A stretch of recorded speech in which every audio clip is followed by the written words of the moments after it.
जय श्री महाकाल दर्शकों, स्वागत करता हूं आप सभी लोगों का अपने इस नए मंच पर साधक बुक में। दर्शकों, यह मेरा नया चैनल है।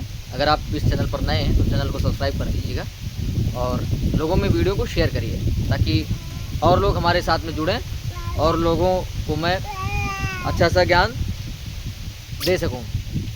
साधकों, अगर आप साधना में रुचि रखते हैं और सिद्धि करना चाहते हैं तो आज के इस वीडियो में मैं आपको साधना की प्रथम श्रेणी बताऊंगा। यहीं से साधना और सिद्धि शुरुआत होती है, इसलिए वीडियो बहुत फ़ायदेमंद है आपके लिए। वीडियो को अंत तक देखिए और हाँ, अगर आप चैनल पर नए तो सब्सक्राइब जरूर कर लीजिएगा। साधना की जो प्रथम श्रेणी होती है वह होती है शारीरिक अभ्यास। अगर आप सिद्धि करना चाहते हैं तो जिता आसन जिता श्वासा जितेंद्रिया, शास्त्र में कहा गया है, पहले आसन को जीतिए, शारीरिक अभ्यास को बढ़ाइए। कहीं एकांत जा कर के कोई मंदिर हो या कोई वृक्ष हो, वहाँ पर इस प्रकार आसन लगाइए। आसन ना ऊंचा ज़्यादा हो ना आसन नीचा ज़्यादा हो। उस आसन पर आप समान आसन पर बैठने के अभ्यास कीजिए, चाहे पद्मासन हो, चाहे सुखासन हो, चाहे वज्रासन हो, कोई भी आसन हो, उस पर बैठने का अभ्यास कीजिए। कम से कम बिना शारीरिक दर्द के आप 1.25 घंटे का बैठने का अभ्यास आपको हो जाना चाहिए। जब इस प्रकार बैठने का अभ्यास आपको हो जाए तब आप साधना के लिए परिपक्व हो गए हैं, ऐसा आप मानिए। तो सबसे पहले जब बैठने का अभ्यास करिए और कोई एक मंत्र, राम का हो, कृष्ण का हो, उसको आप जपें। वैसे जपें, अगर माला है तो माला से जपें। ये प्रथम श्रेणी है। और दूसरी बात ये है कि आपको ब्रह्मचर्य का पालन अवश्य करना होगा। अगर विवाहित हैं तो कम से कम आप 6 माह का ब्रह्मचर्य का व्रत का संकल्प लें कि मैं 6 माह का ब्रह्मचर्य व्रत का संकल्प लेता हूँ। इस प्रकार संकल्प लेकर के आप साधना में आगे बढ़ें। तभी क्या होगा कि आपकी जो ऊर्जा है वो ऊर्ध्वगामी होने लगेगी, प्राणवायु आपका बढ़ने लगेगा, शरीर में एक कंपन होगा, चेहरे पर एक चमक आएगी और आप के अंदर वो दैवीय तेज प्राप्त हो जाएगा। इससे जो भी आप सिद्धि करोगे उसमें आपको सफलता अवश्य मिलेगी, क्योंकि आपके पास पहले ही ऊर्जा बहुत ज़्यादा है। आपने अभ्यास भी कर लिया है, बल भी अभ्यासिक प्राप्त हो गया है। आप किसी भी मंत्र को 2 घंटे 2.5 घंटे एकांत ध्यानपूर्वक जब कर सकते हो तो अभ्यास आपको कर लेना है। 1.25 घंटे से ऊपर बैठने का, कोई एक मंत्र बार बार बोलने का भी अभ्यास आपको कर लेना है, ब्रह्मचर्य का अभ्यास कर लेना है। और जो एक और अभ्यास है वो बहुत अहम अभ्यास है, वाणी का अभ्यास।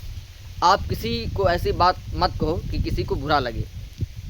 ऐसी वाणी बोलिए कि मन का आपा खोए और औरन को शीतल करे, आपो शीतल होए, औरों को भी पसंद आए और आप भी उस बात को एग्री करें। जो बात आपको स्वयं बुरी लगती हो वो बात दूसरों पर मत थोपिए। ये भी एक अभ्यास ही है। ये अभ्यास साधक को अवश्य करना चाहिए। और एक और अभ्यास करना चाहिए, खान पान का। कहते हैं ना ग्रामीण भाषा में, जैसा खाओगे अन्न वैसा बनेगा मन। तो आप जो खाओगे वैसे ही आपके शरीर में वो ऊर्जा प्रवाहित होने लगेगी। इसलिए अगर आप साधना में रुचि रखते हो और सात्विक साधना करते हो तो आपको खान पान में बहुत रुचि रखनी होगी। लहसुन प्याज, मांस, मदिरा, धूम्रपान, ये सब छोड़ना होगा। अगर इन सब बातों को प्रारंभिक आप अभ्यास में उतार लेते हो तो निश्चित ही कोई भी साधना दुर्लभ नहीं है ऐसे साधकों के लिए, क्योंकि आपने वो पायदान प्राप्त कर लिया है, जो वो ट्रैक प्राप्त कर लिया, जिस ट्रैक पर चलना आपके लिए सुलभ हो जाएगा। क्योंकि रास्ता बहुत बिगड़ है, बहुत बंजर है, तो उसमें चलने के लिए अभ्यास चाहिए। तो आपने पहले से ही अभ्यास कर रखा है। मान लीजिए कि आप को जंगल में चलना है और आपके पास अभ्यास ही नहीं है, तो जैसे 1-2 किलोमीटर जाओगे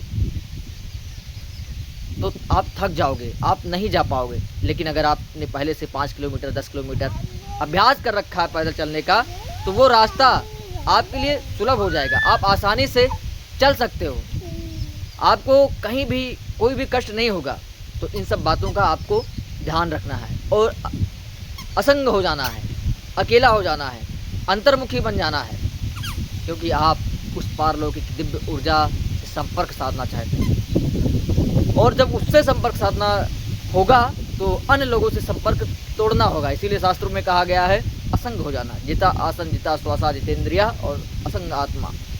हे आत्मा, हे जीव, आप असंग हो जाओ, तब उस पारलौकिक ऊर्जा से आपका संपर्क हो पाएगा। तो इन सब प्रारंभिक बातों का आपको ध्यान रखना होगा।